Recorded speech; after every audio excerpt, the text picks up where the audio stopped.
거예요? 사 모아야 되죠. 사 모아. 예, 사고 팔았을 때 문제가 뭐냐면 이게 재밌는 게 사고 파는 게 돈을 버는 것 같거든요. 근데 실제로 하면 그게 벌 수가 없습니다. 왜냐면은 저는 이 어려움만 잘 극복하고 나면은 오히려 지금 대세 상승의 초입이 될 수 있는데 문제는 이게 이제 결국 이론일 뿐이고 실전에서는 너무 힘들다. 왜냐하면 지겨운 거는 도저히 참을 수가 없다. 이렇게 되는 거죠. 그러면 이런 시기에는 어떻게 하시면 좋겠어요? 그 투자 초보자분들이라면 하고 파는 게 횡보 그 흐름을 타면서 아니면 한 주라도 이렇게 모아가는 그런 게 더 낫다고 보세요?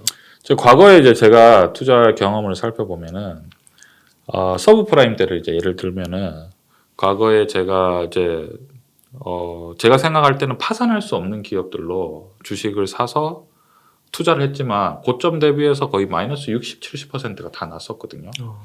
근데 생각해 보면 예를 들면 고려한 같은 경우에 서브프라임 때 그 엄청나게 하락을 했었는데 그때 이제 서브프라임 터지기 직전에 중국이 이제 베이징이 엄청나게 이제 발전할 때잖아요. 그러니까 중국이 양적 성장이 엄청나게 커질 때잖아요. 그때 이제 철이라든지 뭐 이런 것들이 굉장히 많이 필요했어요. 그러면은 그 아연 업체가 굉장히 이제 발달한 게 그때 철이나 조선을 만들어야 되는데 아연이 이제 역할이 뭐냐면 철에다가 왜 겉에다가 그 페인트 칠을 하잖아요. 근데 아연을 거기에다가 이렇게 살짝 도금을 해주면 철이 잘 녹이 안 쓴대요. 아연이 굉장히 중요한 거예요. 그 배의 어떤 그 수명이라든지 이런 게. 근데 또 생각해 보면 아연이 많이 필요한 것 같기도 하지만 도금을 하는 거기 때문에 또 그렇게 많이 필요하나? 약간 그렇게 생각할 수도 있잖아요. 근데 실제로 그 서프라임 때 엄청나게 이제 터지기 직전에 양적 성장이 많았다가 이게 줄어들면서 엄청나게 줄어들었을 거잖아요. 아연. 그래서 나중에 보면은 결국 아연 업체가 그 캐나다 쪽, 캐나다 쪽 자원이 많잖아요. 캐나다나 호주 쪽에 이제 몇 군데만 딱 살아남고 우리나라 몇 개 안 살아남았어. 다 파산한 거예요. 그래서 보면은 실제로 고려아연이 그때 이제 4만 원, 저점 4만 원부터 순식간에 2년, 3년 만에 40만 원까지 올라가거든요. 진짜요? 예, 예. 그러니까 그런 10배 이상, 그러니까 지금 예를 들면서 이제 또 이제 말씀드리면 최근에 이제 말씀을 드리면 최근에 보면은 수익이 나고 성장성도 좋고 좋은 기업인데도 너무 많이 떨어진 주식들이 많죠. 예를 들면은 뭐 네이버도 그렇고요. 그다음에 게임 회사로는 뭐 크래프톤. 크래프톤은 제가 말씀드리는 이유가 뭐냐면 크래프톤은 자본이 한 5조 정도 돼요. 자기 자본. 순 자산이 5조 정도 되는데 부채가 1조가 채 안 되더라고요. 그리고 1년에 버는 돈이 한 8천억 정도 돼요, 지금. 그러니까 고금리 때 버틸 수 있잖아요. 그죠? 그리고 뭐 예를 들면은 뭐 아모레퍼시픽 화장품 같은 경우에 지금 굉장히 많이 떨어져 있잖아요. 뭐 그런 주식들 그리고 뭐 그 석유화학 주식들도 많이 떨어져 있고 그런 것들을 우리가 지금 뭐 제가 이제 몇 가지를 말씀드렸는데 그것뿐만 아니라 떨어진 주식들이 굉장히 많거든요. 근데 그 주식이 이 그 고금리 때 잘 버틸 수만 있으면은 저는 결국은 뭐 2배, 3배 수준이 아니라 훨씬 더 올라갈 수 있지 않나. 예, 그렇게 생각하고 있습니다. 네. 그래서 그 어떻게 사고 팔아야 되는 거예요? 아니면 사 모아야 되는 거예요? 사 모아야 되죠. 사 모아. 예, 사고 팔았을 때 문제가 뭐냐면 이게 재밌는 게 사고 파는 게 돈을 버는 것 같거든요. 근데 실제로 하면 그게 벌 수가 없습니다. 왜냐면은 사고 팔고 한다는 거는 저점에서 사서 고점에서 어떻게 하는 거죠? 파는 거죠. 근데 만약에 고점에서 쭉 올라가면 어떻게 돼요? 쭉 올라가면 어떻게 할 거예요? 그러면 더 비싸게 사야죠. 예. 못 사죠, 사실. 실제로는. 실제로는 내가 어떤 주식이 있는데 10,000원에 사서 12,000원에 팔고 10,000원에 사서 12,000원에 파는데 10,000원에 사서 갑자기 20,000원까지 올라가요. 못 사죠? 20,000원에 순식간에 30,000원 올라가요. 그렇죠.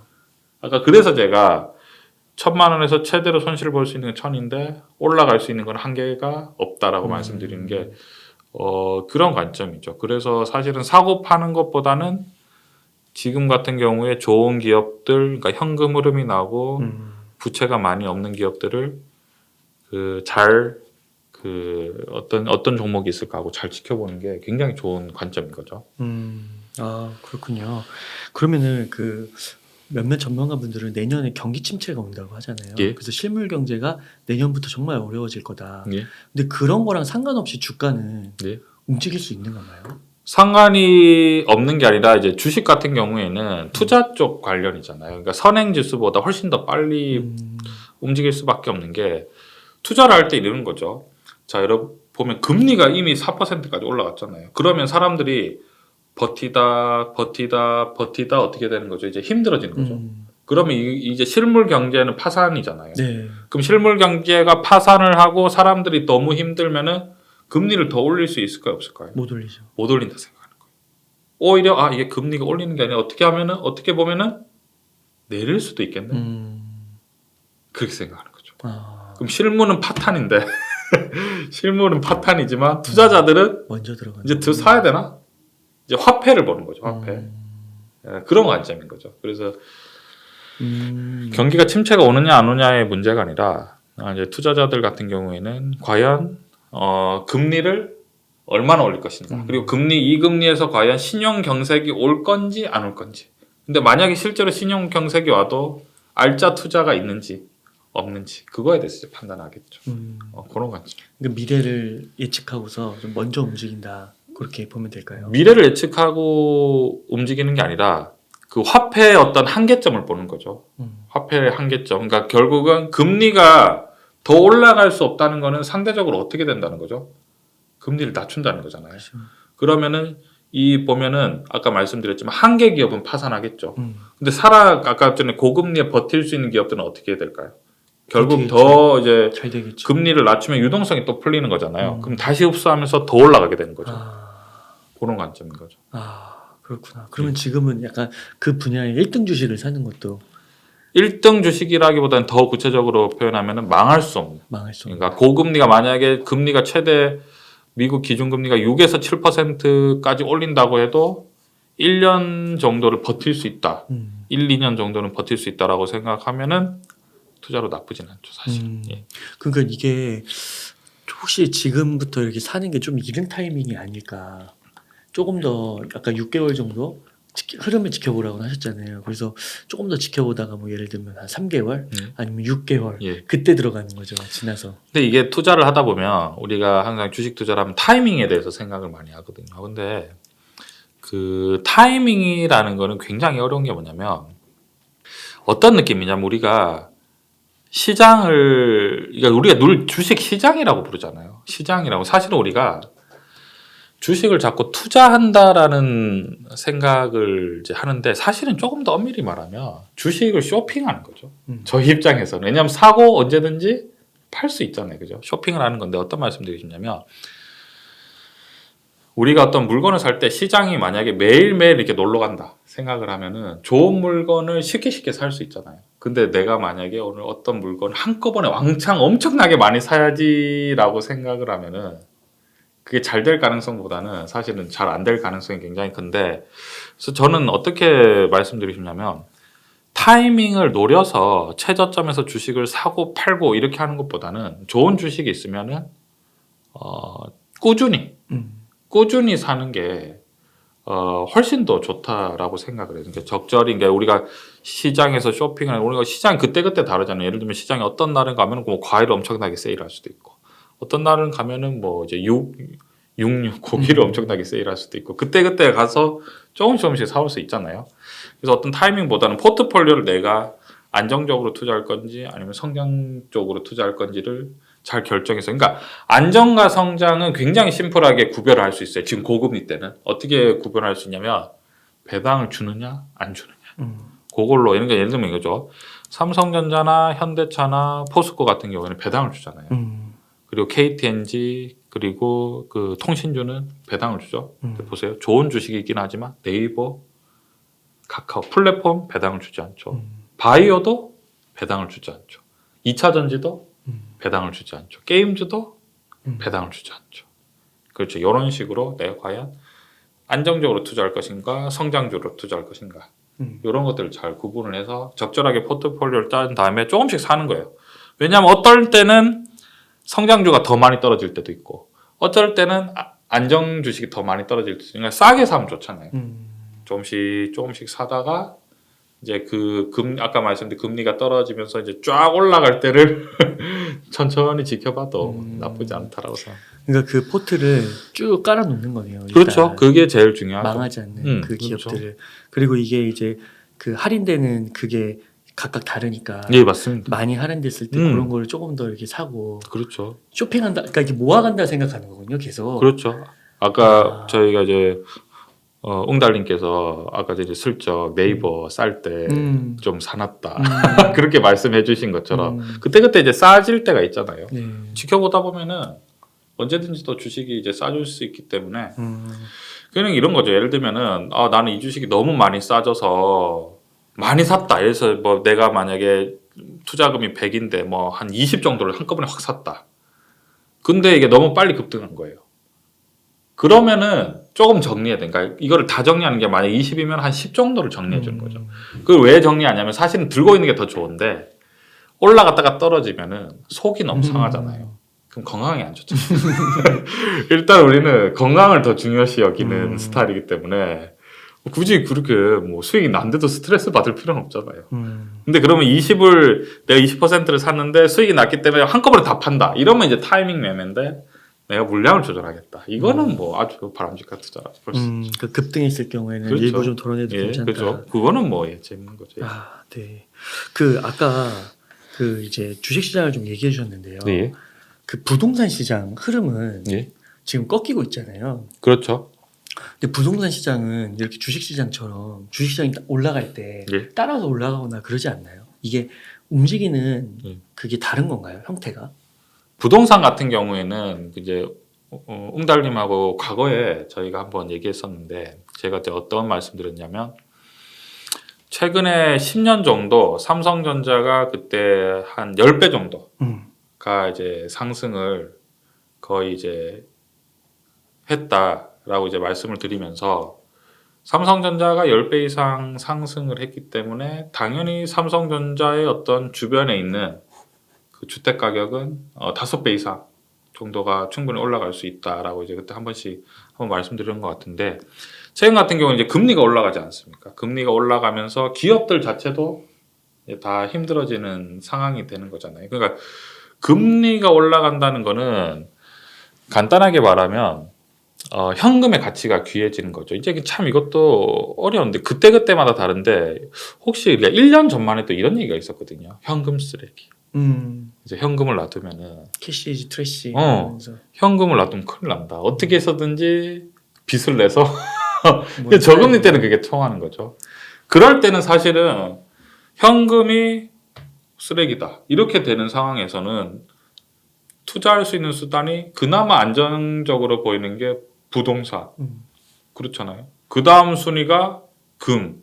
그 다음이 주식. 그 다음이 코인이게 되겠네요. 이런 식으로 쭉쭉쭉 되잖아요. 그러니까 저금리 때는 이런 부동산 같은 것들이 당연히 이제 사실은 이제 서로 약간 그죠 대출 이렇게 돼서 올리는 건데 지금 같은 경우는 아무래도 금리가 급격하게 올라가면은 대출 금리가 굉장히 올라가잖아요.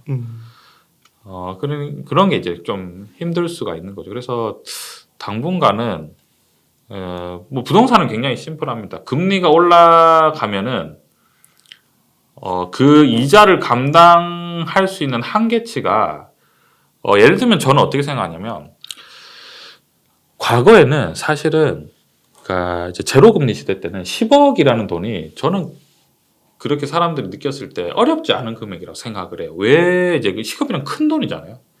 큰 돈이긴 하지만 그때 이제 제로 금리 때는 대출 금리가 만약 2.5 정도라고 치면은 10억을 빌리면 1년에 이자가 2,500만 원 정도잖아요. 그럼 그걸 나누면 200 정도가 되잖아요. 네. 그러면은 만약에 맞벌이 부부라고 하면은 한 사람이 버는 걸 포기하는 거죠. 그러면은 이자가 감당이 되잖아요. 그러네요. 10억이 그렇게 생각할 수도 있겠네요. 그렇죠. 큰 돈이 아니죠. 왜냐면 이제 이거를 해서 뭔가 그때는 레버리지를 일으키면 아까 말씀 현금 쓰레기라고 했기 때문에 큰 돈을 빌리면 빌릴수록 더 유리하다라고 생각을 할 수가 있거든요. 그러니까 그때는 주택 가격도 엄청나게 올라가는 거죠. 왜냐면은 전세도 올라가고 전세가 올라간다고 해도 가격은 오르지만 실제로 감당해야 되는 이자 비용은 크지 않거든요. 저금리 때는. 근데 지금 같은 경우에는 만약에 10억을 빌렸다. 그럼 대출금리가 10%면은 1억을 갚아야 되잖아요. 그러면 한 달에 얼마죠? 800만 원이잖아요. 감당할 수 없죠. 이거는 이제 감당할 수 없는 수준이기 때문에 당연히 지금 좀 위축이 될 수밖에 없고 부동산 같은 경우에는 뭐 굉장히 심플합니다. 이제 금리가 앞으로 어떻게 될 거냐에 따라서 계속 변하겠죠. 그러면 여기서 또 포인트가 이런 거예요. 주식이 지금 엄청 떨어졌거든요. 그러면 제가 아까 말씀드렸지만 한 개 기업이 파산을 하고 그 현금 흐름이 나오고 그 다음에 부채가 작은 기업은 버티잖아요. 자, 그럼 홍 이사님 보세요. 미국 기준금리가 5%까지 올라갔어요. 그러면은 다시 실업자가 너무 많아지니까 일자리를 만들기 위해서 금리를 조금씩 내리거든요. 그때 부동산 가격이 더 빨리 올라갈까요? 주식이 더 빨리 올라갈까요? 제 생각엔 주식. 그렇죠. 훨씬 빨리. 아까 말씀드렸죠. 10배씩 팍 올라가겠죠. 그렇죠. 그 다음에 이제 이 돈이 돌면서 금리도 낮아지면서 부동산이 어떻게 되는 거죠? 아, 주식에서 번 돈이 글로 옮겨가겠군요. 그렇죠. 왜냐면 그다음에 주식이 결국은 생산성이 뭐냐면 생산성의 본질은 물건을 만드는 것도 있지만 더 중요한 건 뭐냐면 일자리를 일자리죠. 일자리가 굉장히 중요하잖아요. 아, 그래서 부동산이 느리다고 하는 거구나. 그렇죠. 부동산은 이제 조금 더 느릴 수가 있고 그런 거 아니에요. 그리고 부동산이 왜 느리냐면 주식은 글로벌화거든요. 그러니까 외국 자본이 순식간에 들어왔다 빠지는데 그 외국인이 우리나라 순식간에 들어와서 법원에서 등기부 등본 막 이렇게 도장 찍고 이렇게 하고 움직일 수가 없지. 부동산은 국내용이고. 아, 그렇구나. 예. 그러니까 이게 되게 헷갈리는 게 주식은 오른다는데 경제는 내년에 힘들어지고 실물 경기는. 그렇죠. 근데 부동산이 그러면은 주식하고 같이 올라가는데 부동산이 분명 느리다고 했는데 그러니까 이게 다 헷갈리는 거예요, 개념들이. 그게 이제 왜 헷갈릴 수 있냐면 이게 충분히 이해가 되는 게 그게 총량이 정해져 있다 생각을 그렇죠. 했기 때문에 어려운 거예요. 근데 총량은 정해지지 않아요. 왜 그러냐면 금은 양이 한정이 돼 있거든요. 돈은 찍으면 돼요. 돈은 찍으면 되는. 그러니까 어떤 말씀 드리냐면 외국인이나 기관들이 투자를 일반 투자자들보다 훨씬 잘한다고 생각을 그거는 또 그렇지도 않아요. 왜 그러냐면 결국은 돈은 찍으면 되잖아요. 그러니까 금리가 굉장히 높아져서 한계가 많이 생기면은 결국은 어떻게 되냐면 기관하고 외국인 같은 경우에는 정부에서 보증을 한다든지 뭐 이런 식으로 막아줄 수도 있는 거잖아요. 그러니까 일단 어떻게 보면 너무 힘들 때는 이걸 살려줄 수도 있는 거고. 그러니까 이 돈이라는 게 총량이 정해져 있지 않기 때문에 오히려 그런 게 어려울 때 백기사가 되고 그런 관점이 있는 거죠. 아, 네. 그러면요, 주영님 지금부터 이렇게 지금이 아까 대세 상승의 초입일 수 있다. 지나고 나면. 그러니까 지나고 나면 초입이죠. 이제 근데 그 초입 구간은 그러니까 이런 거잖아요. 뭐 해가 뜰 때 가장 어둡다. 해가 뜰 때 가장 어둡고 그러니까 뭔가 이런 거 있잖아요. 가장 이제 추운 겨울이 지나가야 이제 봄이 오기 시작하는 거잖아요. 약간 그런 느낌인데 실전 투자에서는 그 기간의 주식을 가지고 있는 것과 사모아 가는 거는 진짜 대단한 배짱과 투자 철학이 있는 거죠. 네. 그렇지 않은 이상은 지금 실제로 보면 주식에 참여하시는 분들도 많이 줄으셨고 주식 아마 요즘에 여러분 주식 얘기하는 사람들이 아무도 없을 거예요. 요즘 주식 얘기하는 사람이 있나요? 그러게요. 진짜 요즘 주식 얘기하는 사람도 없고 부동산 얘기하는 사람도 없고 코인 시장 아예 이제 얘기도 하기도 싫어하고 있죠. 부동산 하락 얘기만 하죠. 그러니까 요즘에 1년 전만 1, 2년 전만 해도 부동산, 코인, 주식 얘기 엄청 많이 했잖아요. 그런 것들을 우리가 생각을 하면 이렇게 관심이 없을 때 뭔가 투자를 할 수 있다는 것은 상당한 내공이 있다는 거죠.